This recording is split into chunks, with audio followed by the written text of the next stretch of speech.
Vous êtes sur BioNews Télévision, la télévision autrement. Balobi nini BioNews Télévision.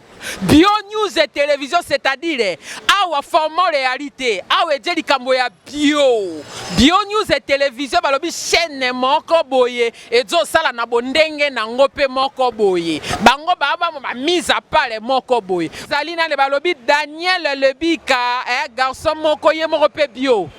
Comment on peut monsieur bio? Daniel Lebika.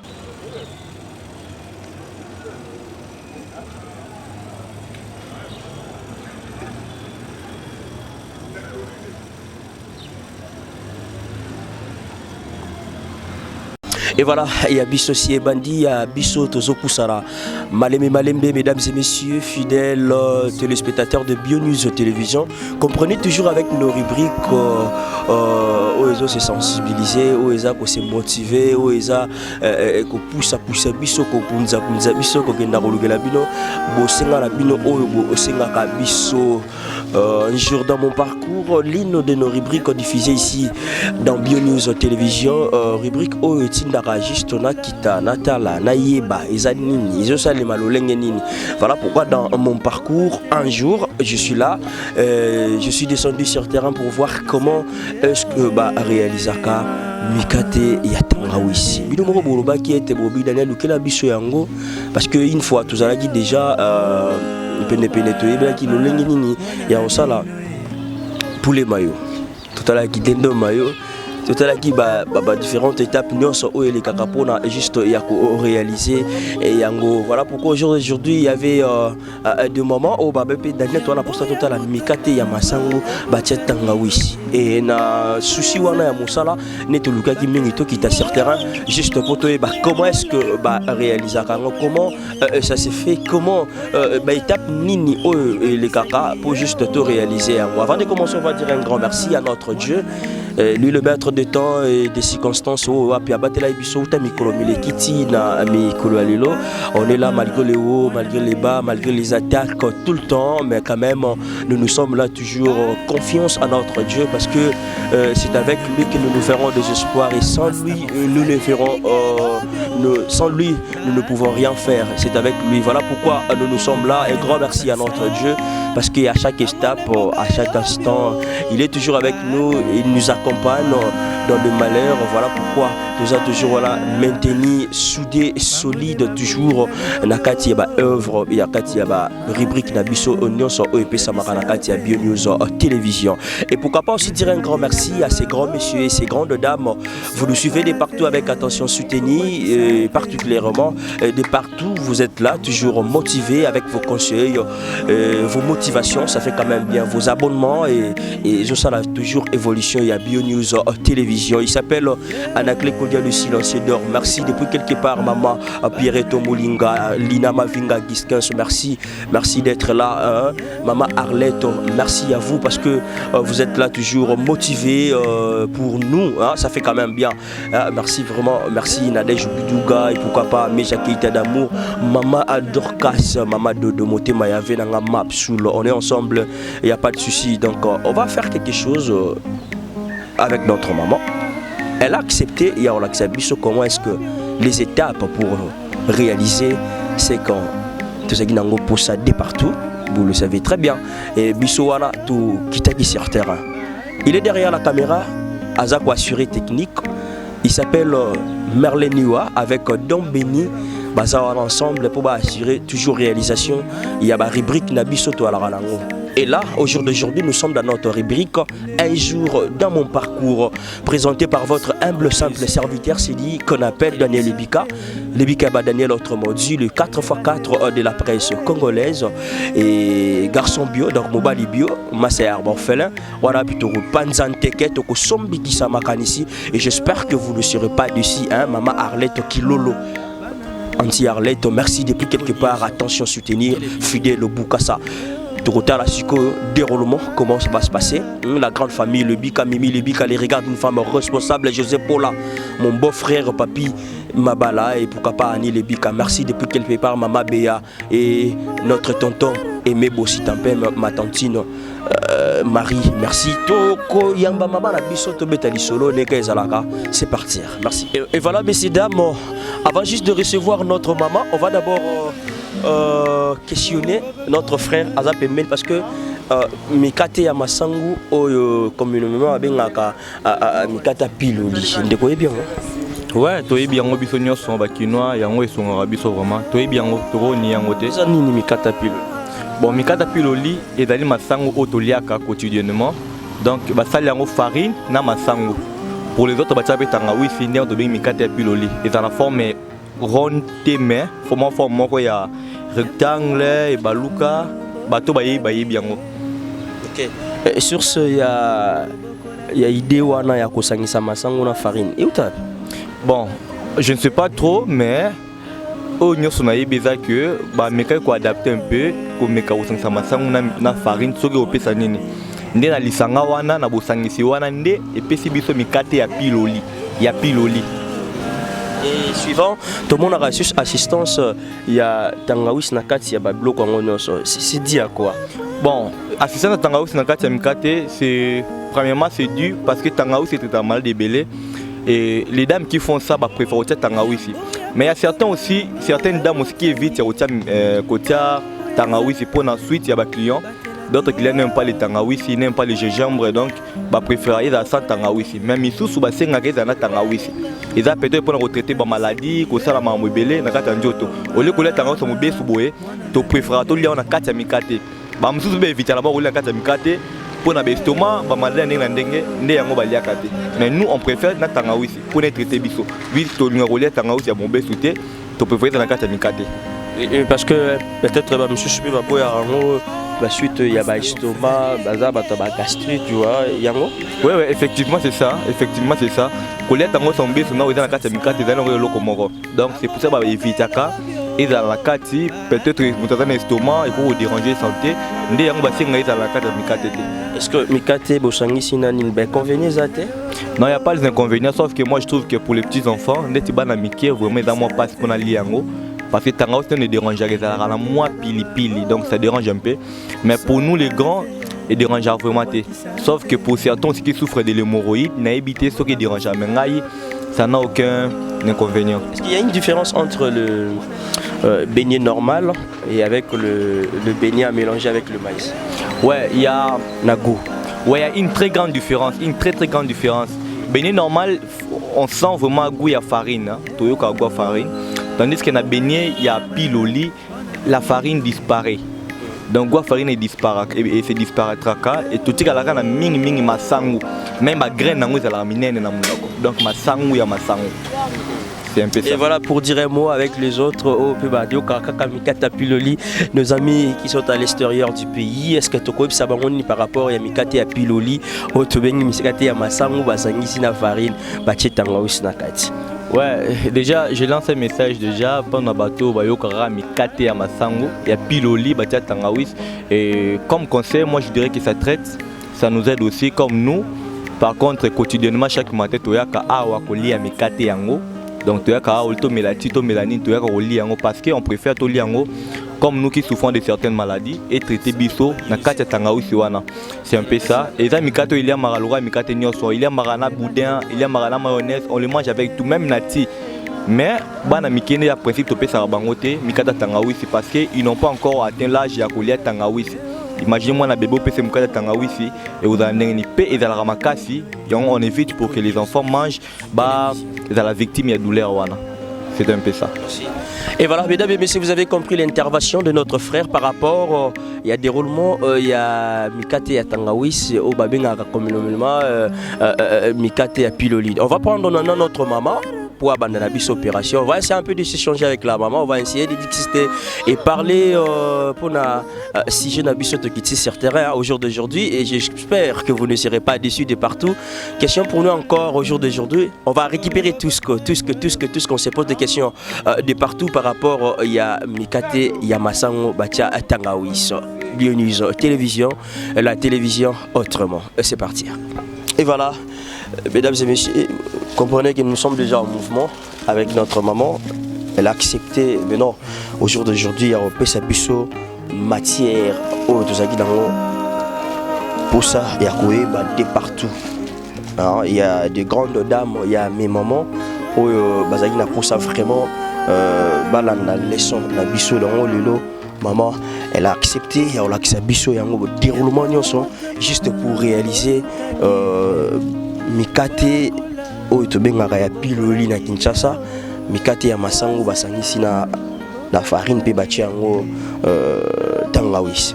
Maman bonjour. Bonjour. Comment maman? Maman Berthe. Maman Berthe, c'est l'autre qui tient na terrain à tous api. Toza na DGC, président na commune Ngaliema avenue Mwanda. Voilà maman l'autre qui tient na terrain parce que suivant tout le monde akao osala kamikate ya obabenga kamikate ya masango bati tangawis. Mais biso na Kinshasa babenga yango piloli. Moi on a piloli utapi yo moto wana kati ya domaine wana peut-être okoza na idée ya kobisa biso piloli. Moi ya piloli pese uta na ebité mais tozwaka na kati ya Kinshasa. Minga na yebi yango à partir ya bato babandasa lango mingi basi ya popo na baza bandingari.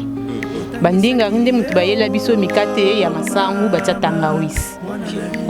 À partir ya bango nde teye koyeba kosala yango. Wana ezali na époque nini maman? En tout cas, on est dans ba 90 on a na ko yeba wana tango conscience na ngi komo yeba ke piloli pe ko lia piloli ezali na ba 90 wana na première pillage ndenga na yebi piloli. Voilà. Mais non piloli et maman mikate wa masango parce que bande comme suspect ba yebi piloli monsieur ba yebi piloli te et ça na avantage, ça na désavantage pour la santé tonen. Et ça na avantage pour la santé. Pour na ezo consommer na masango nan et ça na protéines. Tant aux huiles na farine à bleu. Et puis ça rappelle protéines dans autres. Et maintenant déroulement nango et ça la makande nini yango to kitse pa na okola kisa biso déroulement ya masango na tangawisi pour te joindre solution na biso to bengi ya mikate. Ça la makande. Et ça les manque aux huiles farine, aux huiles masango. Ndeti na minute o masango roi mingi ba koma yela masango akala to koma pe osai la semoule. Aux huiles masango na yo na farine, allez, aux huiles ingrédients outier ndo beti pat. Na ba ingrédients na toza na baking quick, toza na sucre vanillé. Image oko poussa na pozo ba plan serré. Toza na levure. Sucre ezali na tangawisi na biso oyo eza déjà totuti ya mbuma ya ngoyo. Voilà, maintenant pour commencer, on commence par quoi? Pour to banda balamoko directement. To banda na nozwi mungwa po batiaka pe mungwa po na sucre eyokana bien. OK. Ozwa mungwa ndeti to sala mélange na biso toza na deux bikolo ya farine na ekolo moko ya semoule po esengaka nini farine et dominer masango. Pona masango mondeti ba mikepe to mikata onde baliaka pona hémorroïde masango pe epesaka hémorroïde soki masango eleki mingi ya on totiaka masango mingi te. Donc to banda liboso na mungwa tozwi mesure ya mungwa oyo to baola mungwa ya biso pona epanzana etika bambuma te.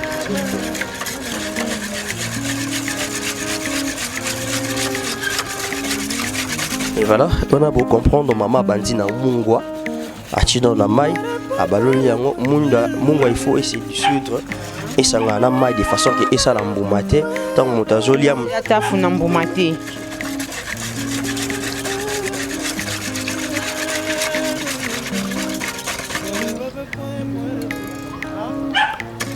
Tomeki mai na biso to sentir yango mungwa epesi goût.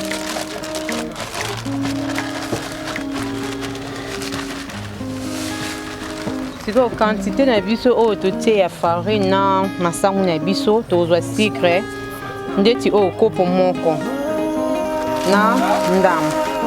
Si on comprendre bien maman sucre au tché na maïté mais au tché na nina farine. Donc Béni tu vas pour ça image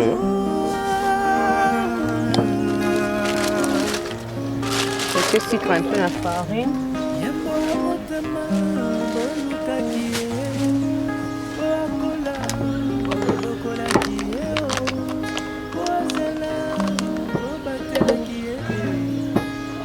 Oh, levure. Et la quantité, il y a des bicolo, na lutu na levure. Il faut un mesurage. Ah, ok.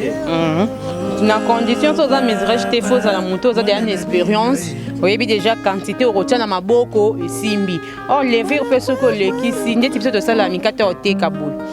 Côté que comme un air, mon malembe soko lekisi levure et puis sera solo moko ndeti mondeti masanga ndo basala ndeti balotoko soki efandi tamula yo mona pati komi ngai yango siko foza na mesure eza na levure moko evimbaka malembe mpona esala badega wana te.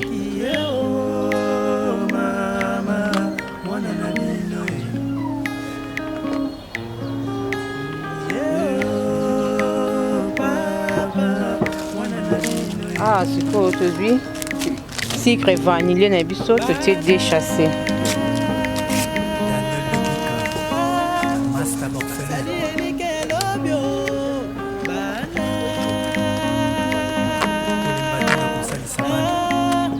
Oh, baking quick. Ils exigent faut au chabilo. Pour ne pas s'en goûter bien. Oh, yope eza etelisaka mikate epasolaka mikate ndeti mwa keke wana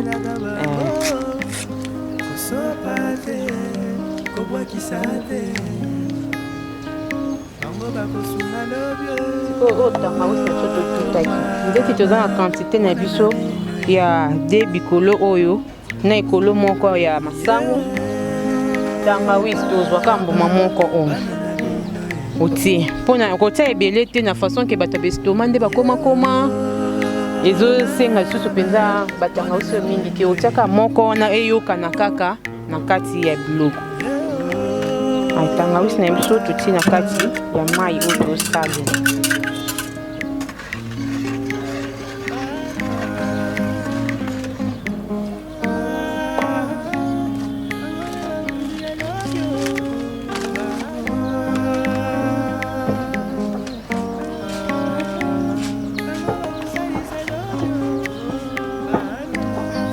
To mélanger semoule na biso to masangu na biloko to sangisi to baloli.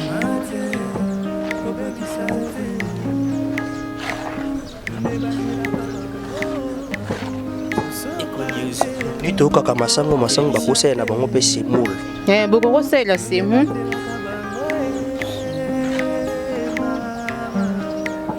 Eza ta semoule ya pembe, eza ya jaune. Osalela nango.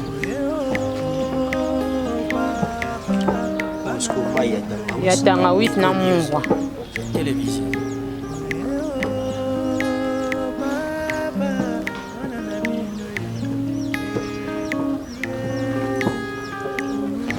Siko pati yango ya masango ya piloli ezalaka pete te ndeti ya mikate simple.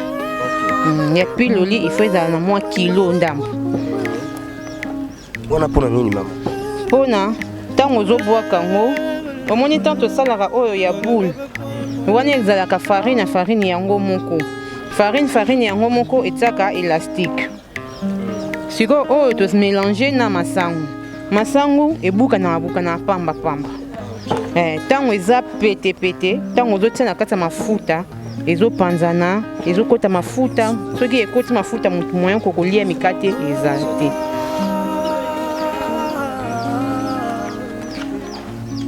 Voilà, puis bozomona bino moko na bilili ndenge mama azobalola pati na ye et abandaki na biso na débit a expliquer biso alobi ete okobanda ozwi mai na yo otie mai na yo na kati ya mai ne ozwi mungwa otie na kati ya mai de façon que mungwa epanzana ezala bambuma te po soki moto azolia ekangama ete to ayoka mungwa te po ekosala bien te na monoko.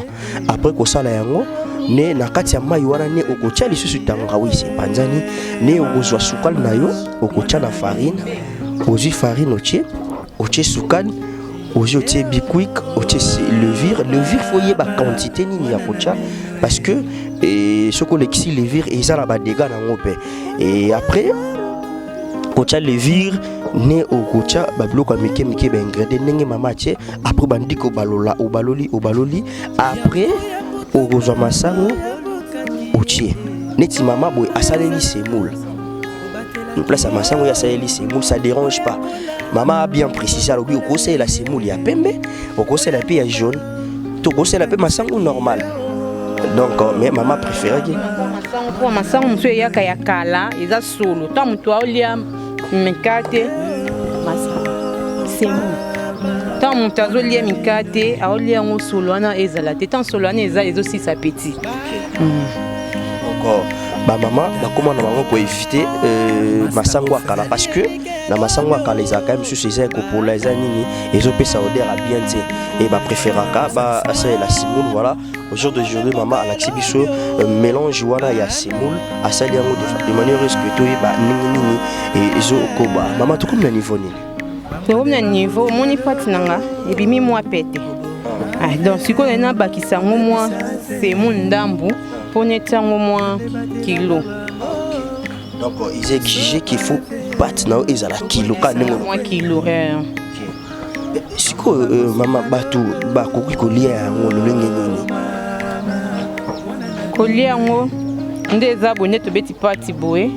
Ce qui climat est à moi chaud dans 30 minutes et que fermeté na ngo to sali ngo to lambi ngo na mafuta soit bona soit na huile. Tango ibeli boli yango boko mais na ti na sucre na poto et pour nater mais dans le temps à fermentation mengo tsholoba ils ont combien de temps vraiment parce que monsieur Sto carrément la maman la lisa qui farine au moins maman a ça qui passe à 20h à au lamba mikate na 6h et maintenant ça se passe comment avec le temps pour oser là pour oser résultat malam. Yango mona biso ki ezo dépendre na nde batiaka levure. Levure tango tie yango nde ezwaka temps. Soko tie levure na ona mesure bien et ezwa pe temps ya mingi te. Mikate esengaka fermenter temps mlai te plus ou moins eza 1h30. Soki climat eza nango ya moi 30 minutes à 45 minutes et que fermenter au bandi ko sala. Wana tango zolia oyoka na bois bien.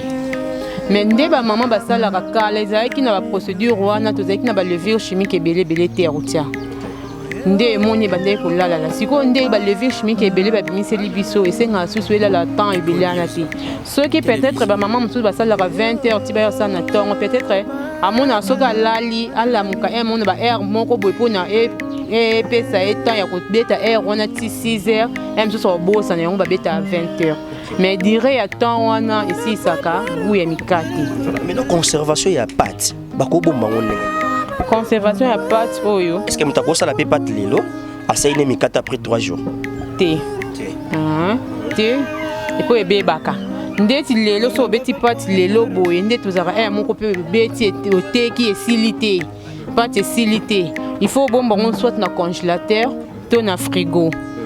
Na frigo wana tango ezozwa malili wana et garder levure evimbate fermentation et ça les maisouté wana siko mona gaz ya levure moye bebi sapati eza lisusu te tango bombi bongo lobi nde okoki osalela ngo sukaka na jour moko 2 jours te. Voilà, Tokoko va toujours malembe, donc lentement et sûrement dans notre rubrique un jour dans mon parcours, on va voir comment ça va se passer, hein, résultat parce que nous évoluons toujours là petit à petit avec notre maman, la manière donc oui, elle expliqué biso toujours maintenir vraiment toujours vraiment les sons malamu petit à petit donc mikate et yamasangu batia tangawis. Je mona différentes étapes. Nenge mama bandaki pe mama zokoba aloba na biso ke no amoni pati na eza ya kolemba donc il faut pati na yo ezala makasi donc ezala ya kolemba lemba te lokwa mikate normal il faut pati ezala makasi de manière à ce que ozwa pati ya malonga tano kende kosala yango ozwa résultat ya malamu wana mama kokoba kobalola toyebite soki akobakisa su masango to akotia nini mama omoni lolenge pati déjà ekomi savant na bakisa su eloko te nde na sisika boye ekomi kofinika ozela e fermenté. Pendant combien de temps, maman? Ou est biso lelo? Biso lelo, selon le climat, des arbres, il faut 1 heure de temps, 1h30. Voilà. Wana biso api tokozela moi moke, moi 1h30, tozela pendant que pat na biso ils ont la farine, masangu, tangawisu, sukali, mungwa, levure et je peine temps pour faire biso possibilité il y a réaliser ce qu'on a eu, ce qu'on a pensé à réaliser au jour d'aujourd'hui avec notre maman. Donc ils ont mis kate il y a masangu bacha tangawisu, tout peut sortir. Et on va apprendre maintenant le temps. Ce qui est maman ici libre et après suite les aranis. Suite les aranis, ce qui est vimbi tout bando lam. Directement la moto. Il y a un bassin là, on a écarté. Donc on a plastique, on a tout écarté la foufou. Ah, on va bien écarté. Et maintenant maman, ma foute ni bako conseil là, bako conseil là, ma foute mbila, bako conseil là pe ma foute oui, bako conseil là pe bona et qui paraté. Et qui peut non ma foute ni soto au salé. Ate mbila. Ate mbila, bongo ba maman wana bandinga ritolo batamba ya. Kabando si la sula mbila. Tozaki na huile, tozaki na mbila. Donc si je comprends bien, source il y a provenance, il y a mikate, natangaou c'est où tu pas bandinga. Pas bandinga. Voilà. Maintenant comment tu as eu le temps à apprendre à maman? Nazo qui formation agricole. Centre moko eza juste na Mombele na université. Route ya université de place nazo ba formation na kuna. OK, ba l'accès bino lokolengi nini ya osala ba bloko nyonso oyo. Maintenant tu as reçu quelque chose de bien? Oui, j'ai gagné beaucoup na musala o. Rapidement, est-ce que vous pouvez leur dire, ma maman, le quoi, ma maman, au bataillon, bazo, kaolelo, s'il faut faire quelque chose pour na bana, pour na nini, bana pe bakoli na bango? Bana pe balia kana bango. Ah OK. Ndenge omoni ke na expliquer bino na bandelike, masangu ele ka farine te pona bana pe balia, pona kokima constipation. Ko pesa ba mama, baninga na ba mama ou bazo tala yo, ko pesa bango nini? Ba mama ba talanga, ngalaki si bino. Moi ça mayele azoraka pe mayele na sima muninga nde na lakisi bino o akosepela abanda kosela tabana na ndako baliaka azwi akomi na papier nkolesa sepeli ya sali o pe azingi po ngai lelo soki pe naza boye na bandinde na mikate za source na zwa pa koko na biso koko na biso bandi sa mikate kala asisi atike mama ya biso asisi nga pe na zwi lelo pe bana nga pe basalaka. Donc, nous avons des souvenirs rebelles et outils na mikate. Surtout, piloli, ils ont un bénéfice que les kayaboul. Parce qu'il y a mikate babéné normal et ça dépense trop par rapport. Dépense trop par rapport à piloli. Pour dépense trop, il y a normal, ils ont coûté farine et belé. Farine, prix nango, ils ont toujours élevé par rapport à massang. Voilà. Mais donc, tu as quand même les avantages. Il y a Moussa, il y a la mikate, les loza, maman exemplaire, puis bana bazolanda pour la continuité. Il y a depuis grand-mère à Banda qui a tiré maman, yozui, yopozo kitchanoti, nase. Donc vous allez égoïste, yo panzape, batuna sobaye. Ten, nazo égoïste, ten na laksa na ngape bat. Oya lingi ya eva lakisi naza pe na ba sorte ba formation ya biloko ebele na salaka oya kolinga quoi apprendre aye à part n'est-ce que ça la mikata maman biloko ni yo sala rapé o to za la pe na curiosité ya koya ko localiser sur maman to ba to pe ba ko benga BioNews télévision pour ba banenda na pour ça maman pour na kutana ala kisanga pe loko boy na sala ba yaou na sala galette cake na ba gâteau anniversaire. OK. Voilà. Bien saisi, mesdames et messieurs, on va continuer maintenant. Tous là, en attendant, tous là, faut qu'on finisse comment, oui? Il faut finir quand on bon monde petit bassin, mais on a ya finir quand bien exact. Si quand on finit qui moi il amba na biso boito baki si sous bassin sous likolo pona fermentation. OK. Les égos biso 1h30. Voilà. Voilà, on se retrouve après, mesdames et messieurs. On est là toujours, nous évoluons petit à petit et lentement, toujours dans notre rubrique Un jour dans mon parcours avec votre humble simple serviteur. Oui, il s'appelle Daniel Bikeba Daniel Mobali Bio. Nous évoluons avec notre maman. Elle a accepté au jour d'aujourd'hui. On apprend aujourd'hui comment le réaliser. Mikate Amasango Oyobachaka Atangawis. C'est parti.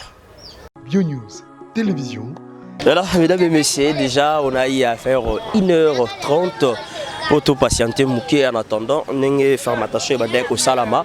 Vous avez compris l'explication avec notre maman, la manière dont on a expliqué Kibiso dès le début. Nati Tokomaki, na niveau que la farine et Vimba, Nega Ezalaka, na ba solution Nyonso et Chamaki. Comprenez, je suis déjà entouré avec les enfants parce que Bazoya Wana, Balingara Mikata Mingi, donc ba client, na ba cliente il y a maman la biso baza déjà sur place dans mes ambiance nengi zo sale maman déjà se dérouler na très bien na rythme toujours il y a kala ngangu kale technique.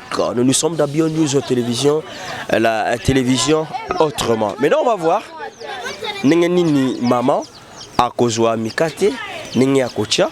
Tout le monde a déjà première action salamaki on les a qui hors caméra mais tout à la siko nengi a osala oza pour la client. Et pour tout image par rapport à il y a l'explication de Bisso Otobandaki depuis le début. Donc, 100 francs, est-ce que zone ici? Yo, mon 800 francs.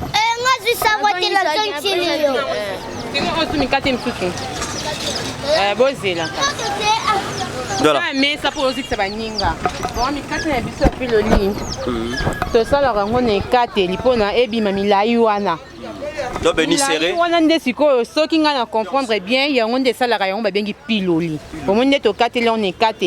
Siko to tient mafuta. Il faut tanga on a mafuta boé pour ne kata ngo facilement. Ceux qui mafuta du moto makasi. Et ça la taba. 10 secondes, mais si on a payé ma foot à ce moment ma casse, on a ziki libanda na katibelité. Et on fait ma foot à na moto moko ya 4x4. On a na 4 pe ebela. Donc o tia moto ngo 4x4 neni maman. Moto 4x4 neni yo moko ka tende ma foot ezo chauffer. O yeba ki ma foot e chauffer ma casse na ma foot ndenge zarake ko chauffer moko les bandela ko chauffer ebi ki ma foot eza moto penza ma casse te. Tango ekomi na moto moko 4x4 au senti que comme 4x4 mais tant on peut monter comme élevé au monde ça les milinga différence il y a on ndete ko sala pour koyeba boye pende za passe. Voilà, mesdames et messieurs, vous avez compris avec la maman la manière dont l'explication est vraiment claire. Nous sommes à la fin de notre entretien. Un jour dans mon parcours au Wapitoé, Kolaki, Kosala Mikate et à Masangu Batia Tangawisi. Maman, est-ce que ce que vous avez moqué, car pour nous expliquer, Bamako Baina Sima, Talibison et Bandelité, ou quoi Bisabangonini par rapport à des roulements Nenkaro Bandaki, Salon, bref, Poto Kaboana Biso. Namikate na biso ya piloli, totia ki farine, totie masangu, na place ya masangu soki masangu ezate. Po ata moko masangu na mboka na biso pe bungaka. Okoko salela semoule. Semoule ki peut eza ya pembe ezala ya jaune, okoko salela.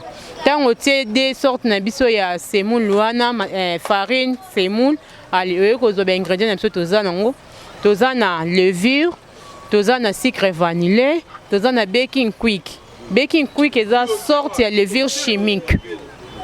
Allez, torozwa siko yo tangawisi na biso to tutaki et comme poto otie na kati ya mai na biso neza na mai wana otia liboso na mungwa. Tango tie mungwa obaloli mungwa po ba mbumana e panzana. Po soki mungwa mutatafuni mbuma mungwa esalaka bien te na munoko. Mungwa tango ke panzana nde siko yo kozwa nini tangawisi otie na kati ya mai wana. Ali nde siko déjà to ça qui mélange na biso ya ba produit na biso to tia ki déjà tant to ça li mélange ali nde to kozwa mai wana to bandi ko beta pâte na biso. Tant on beti pâte donc nazo beta sete mingi pour na levure. Levure faut ko yeba mesure ya levure ya kotia na mungwa. Mungwa peso ke leki biloko ebebaka. Levure na biso peso ke leki. Levure na biso peso leki. Na temps o biso tozo loba soki oleki si temps ya kosalela okomona pe biloko goût eke changer goût eke koma ndeti ya ngai ndeti mwa goût ya masanga moko boye yango wana siko levure faut kozalaka nango na mesure pati na biso pe faut ezala mwa makasi ezala petepete te po so eza makasi yango ndeti okoka kolamba yango esala boye. Merci beaucoup maman. Voilà, mesdames et messieurs, en attendant, l'image continue toujours à dérouler. Maman ça Koboa Kayango, Ngala Kabouena Bino, Soki Nzamba Zongite, Soki Yesumasi à comité, Bisoto Kokuta na Mikolo Mikoya, Potobeta Lissu Masolo, Missu par rapport à la rubrique Nabiso dans son habité, ce qui maman aux la libre et européen sa contact na etoté, to balikaka nanzia na yebité wana et dépend de la maman. Ce qui maman aux la libre et européen sa numéro à Koiko Pesa nae, bande comme soupe barokozwa, ba leçon Moussous Nenge maman loba qui a ebi kosala ba yaou, ebi kosala biloko belé, qui sont pour nous à se motiver toujours. Ba maman belé bazali ba yebi makamou sus ko rajouter sus oh maman yebi a yebi eza sus malamu mingi. Ce qui maman aux la libre européen sa numéro là pas problème. Ce qui a aux la liberté voilà beaucoup que les capas nanga message comme la maman na biso na habité maman est-ce que c'est bon de donner votre numéro? Merci beaucoup donc message que les capas nanga bobenga la numéro eza na c'est ya nini bokozwa biso vraiment pour te Sabino ba content qu'ils sur notre maman. Si Dieu ne revient pas, on va encore se retrouver dans le prochain numéro comme je viens de le dire pour parler encore de d'autres rubriques. Un grand merci Nabino Nyoso. Ah tout Panzana Kati. C'est très important. Vraiment. Piloli. Douana totiki caméra et ça la plan nango ta la maman le woling nazo ko sala ninga zo boaka ninga zo tia poto be masu sanganga la pesi bino bye bye.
Racheté par son sang, celles qui sont à Jésus-Christ ont crucifié leur chair de toute passion et ses désirs.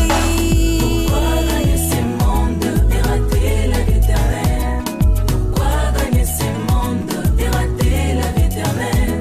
Pourquoi gagner ce monde et rater la vie éternelle?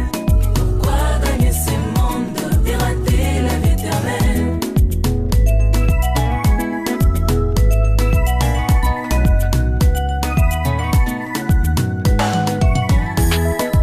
Ne vous y trompez pas, on se moque pas des dieux. Celle que non, on va s'aimer, il le moissonnera. Celui qui s'aime pour sa chair, moissonnera la corruption. Celui qui s'aime pour l'esprit, à la vie éternelle. Pourquoi gagner ce monde et rater la vie éternelle? Pourquoi gagner ce monde et rater la vie éternelle? Pourquoi gagner ce monde et rater la vie éternelle? Pourquoi gagner ce monde et rater la vie éternelle?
Prenez bien soin de vos enfants.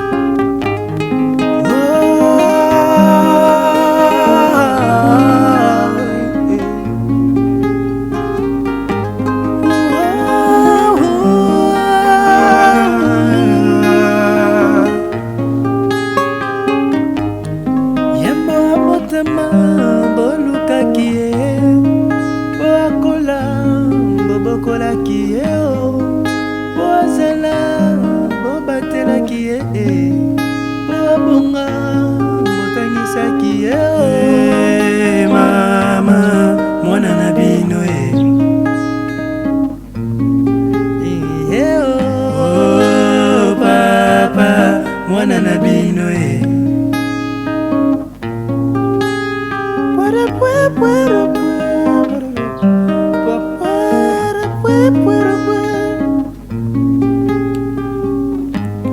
Yambo yambo tamba, yambo kaki Oya zala, obatela kiye Oya kola, bobo kola kiye Oya bonga, botangisa kiye Oh mama, mwana na bino Oh papa, mwana na bino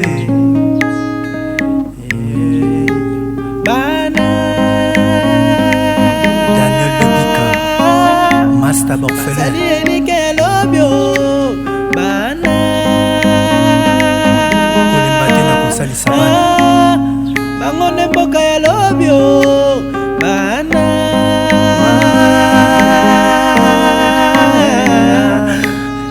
Bango de bakonzi ya lobyo Kobomate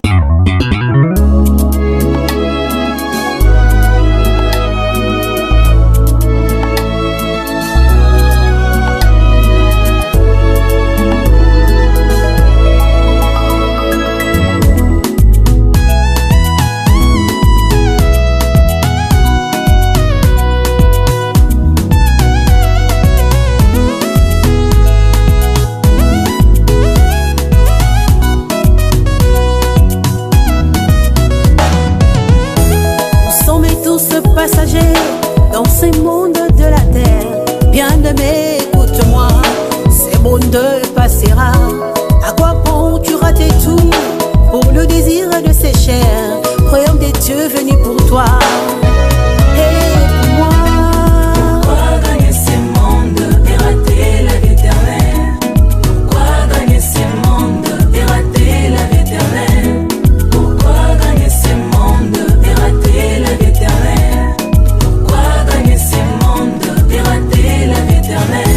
Si nous vivons par l'esprit, marchons aussi selon l'esprit, cherchons pas de vaine gloire, en nous donnant corps et âme. Ceux qui sont à Jésus-Christ ont crucifié leur chair de toute passion et ses désirs. Pourquoi gagner ce monde et rater la vie éternelle? Pourquoi gagner ce monde et rater la vie éternelle? Pourquoi gagner ce monde et rater la vie éternelle? Pourquoi gagner ce monde et rater la vie éternelle?